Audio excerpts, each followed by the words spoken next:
Okay, here we are, the garden girls, back out here in the greenhouse, and today we're talking about one of our other fun workshops that's coming up, and this is the natural cone planter, which you can't see in the video yet. Hold on. We'll get down here. All right. Well, I'll hold it up. All right. So there are lots of options, and most of them are somewhere between 12 and 14 inches in diameter. Some of them have a rounded base, and the other ones are a pyramidal shape.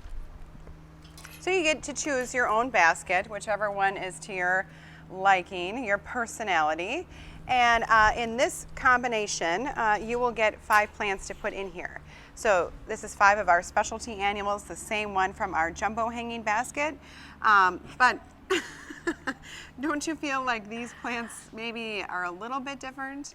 Well, I think that, first of all, the container is smaller, and many people would like to see the container itself, and so we find that they tend to choose a little bit smaller, a little bit more delicate plants, something that might not trail quite as far. So there are some adjustments that can be made when doing this cone. Yeah, because I mean the basket is so beautiful. Like you said, you really want to be able to show that off and highlight it. So once you make your selection, you will be asked to poke some holes in the plastic liner, because we do not want this to become a reservoir, and we want to make sure you have drain. good drainage. Right.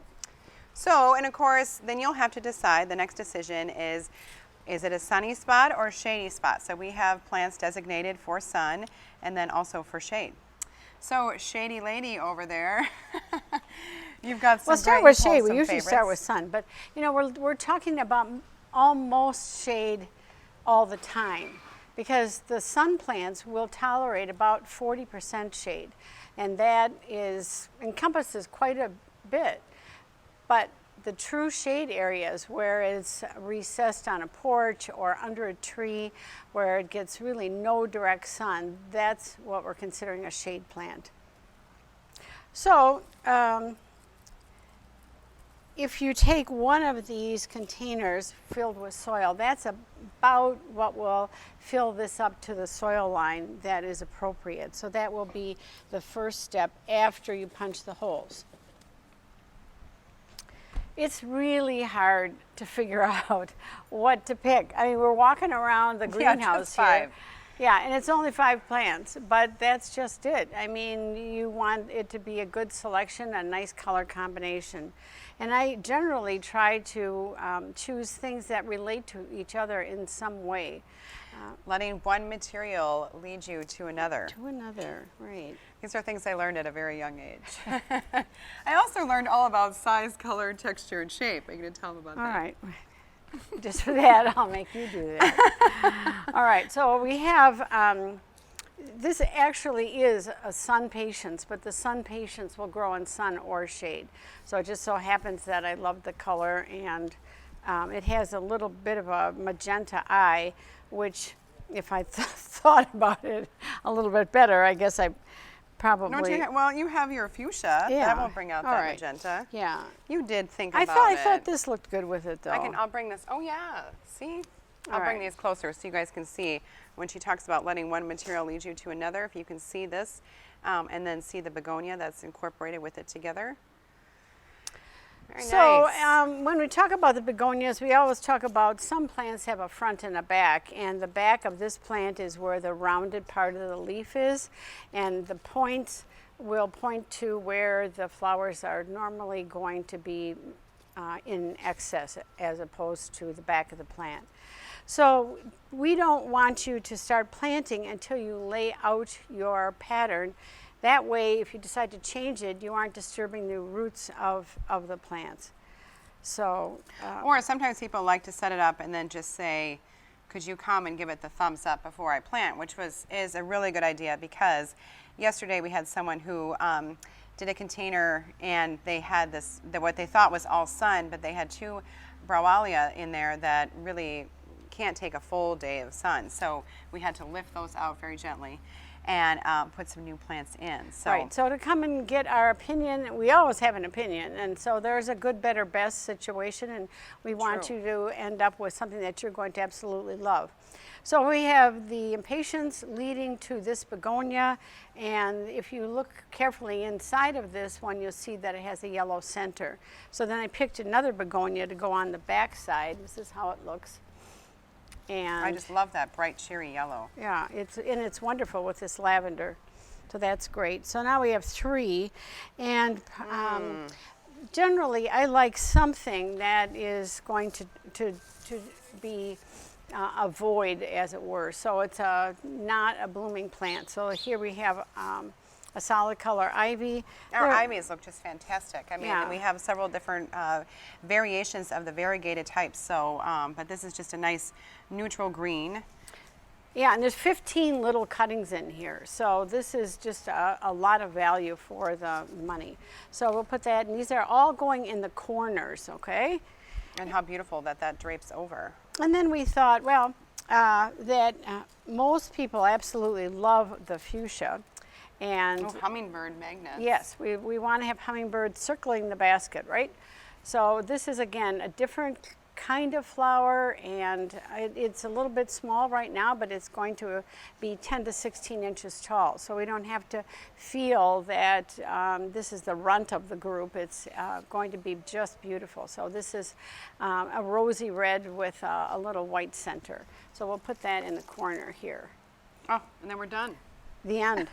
Well, I guess there's a planting issue. Well, yeah, but I mean, but it's that's the hardest yeah. part. Is really what takes the most time is just picking out your plants.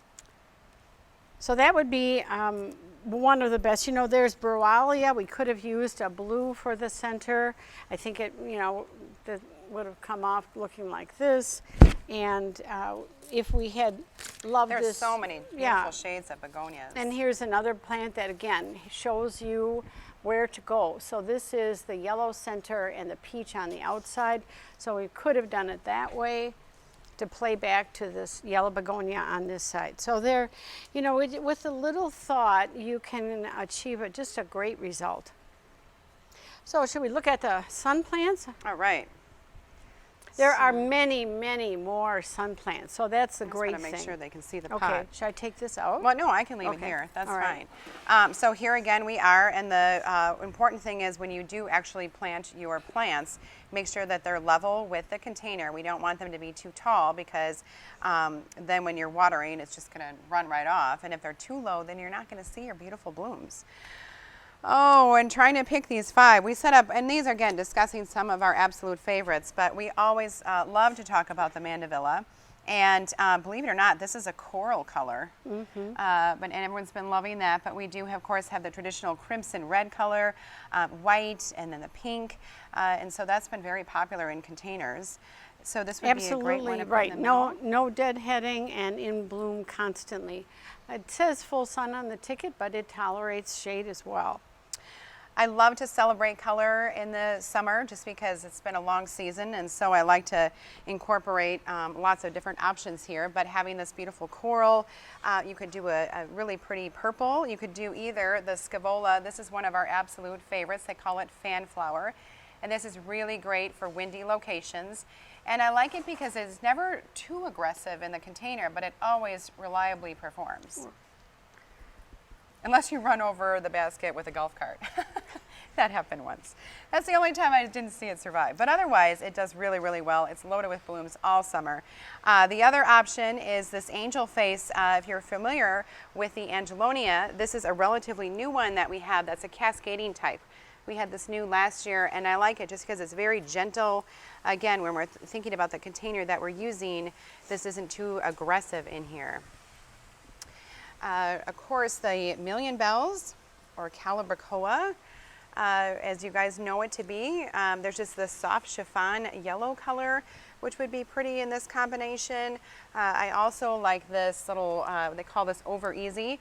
So it is the white with the yellow in the center. That could be an option. I think I'm going to go with this yellow instead as I'm setting it up, just because the center of this Mandevilla has a little bit of yellow in it. You could also do a yellow Nemesia. This is another one, gives a lot of good color blooms all summer and isn't too overbearing in the container. So that could be an option. I find that it's a good idea when you're laying this out to think about not putting the same color next to itself. So if you do end up with two yellows in here, you probably want them in the opposite corners. Right, we could go here and here, and that would be okay. And then, I mean, nothing performs like the Supertunias. So, and this magenta is one of my favorites. You can see how many flowers are on this plant, but this could be very pretty in the container. We could also do variegated ivy. It's another great option, or that could even go over by you if you wanted. I could stick that in there. Maybe that's better.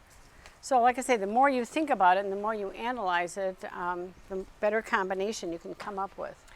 And then don't forget the ivy geraniums. So I know that we love to talk about Sophie Cascade.